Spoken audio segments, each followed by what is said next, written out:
님, 서울은 지금 바닥 찍었다고들 하는데 하락이 더 갈 것으로 보셔요? 네, 저는 서울은 여전히 하락기로 보고, 네, 서울이 급등하는 일 그게 와닿진 않습니다. 네.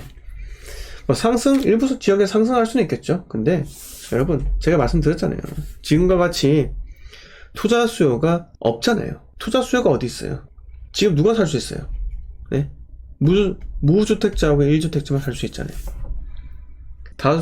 다주택자는요 취득세 중과 걸려서 못 산다고요. 취득세 중과가 풀리면 일시적으로 급등하겠죠. 네. 그런데 그것도 비싸기 때문에 매수 심리를 끓게 만드는데 쉽지 않을 겁니다. 그리고 설령 끌더라도, 네, 3기 신도시 입주가 이제 27년부터 가닥이 잡힐 거예요. 자, 지소님께서 신한 뉴타운 달서구는 투자로 신한 뉴타운인가요? 달서구는 신축 아파트가 별로 없죠. 그런데 달서구 같은 경우는 제가 지소님 톡방에서 계속 말씀드렸다시피 그 투자금이 적게 들어가는 그런 브랜드 아파트가 있어요. 네, 그런 걸 한번 보시면 될 것 같은데, 신한 뉴타운은 입주한 아파트가 있죠. 네, 입주한 아파트가 있으니까 투자자가 좀 더 선택하기 괜찮은 아파트가 있다라는 겁니다. 네. 자, 백일환님께서 여러 지역을 많이 알고 계신데 어떻게 공부하시는지 궁금합니다. 일단 가야죠. 네.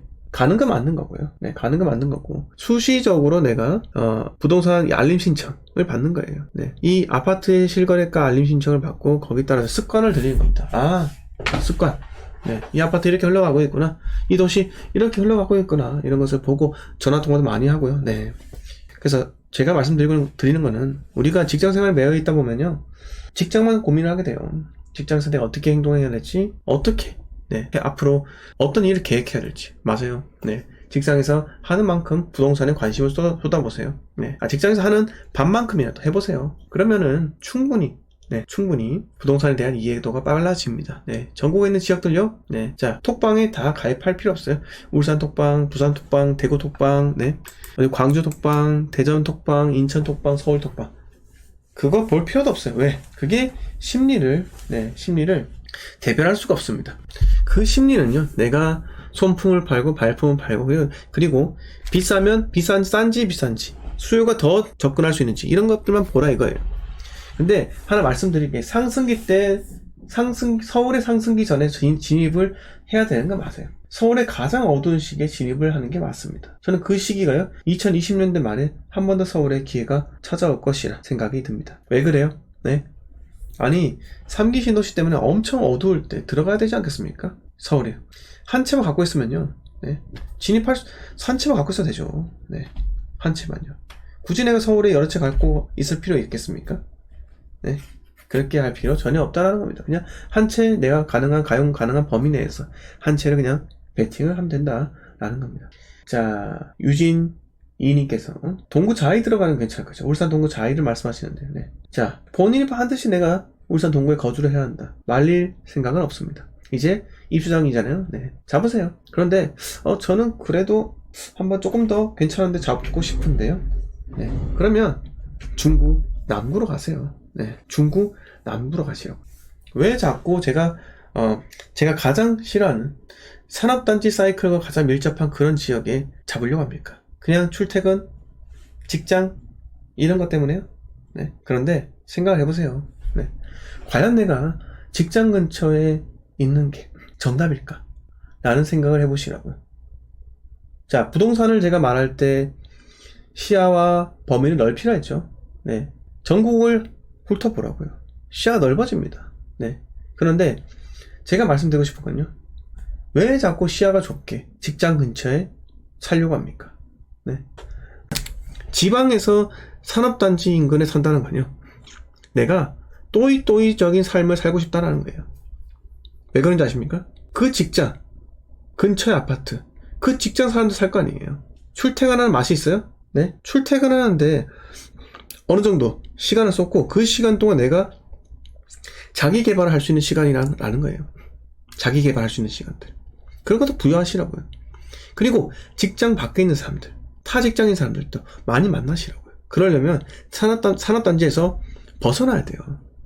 그래야지 수많은 사람들과 이야기를 하고 내가 좀 더 성숙한 성장할 수 있는 사람이 된다라는 겁니다.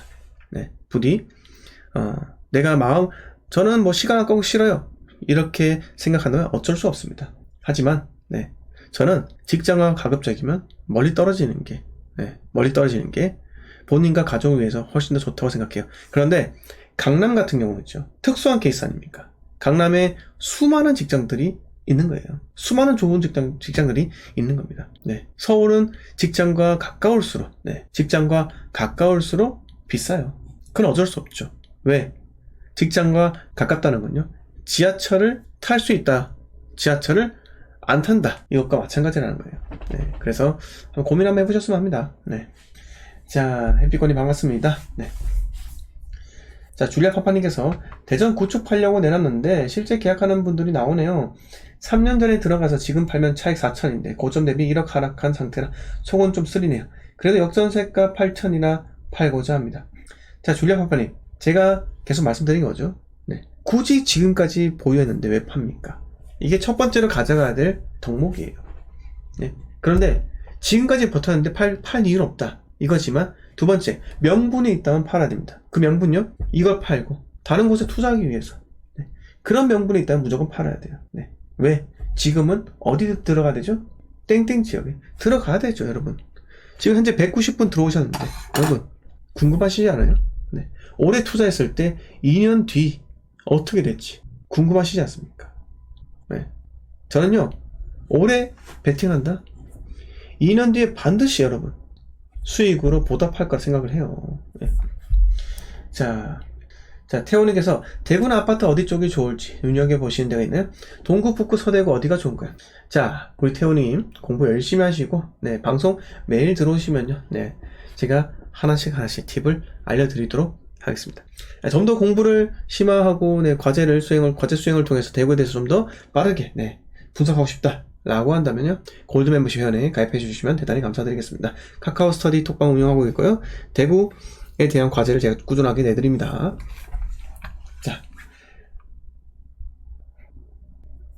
자, 줄리아 파파님, 직장인은 매일 회사에 얘기만 하니 생각이 없죠. 그쵸? 네. 그게 좀 아쉽지 않나요? 네. 매일매일 똑같은 사람과 똑같은 이야기를 하는데, 네. 좀 아쉽지 않습니까? 인생 길어요. 내 인생 있잖아요. 직장에 매여 살 필요 없습니다.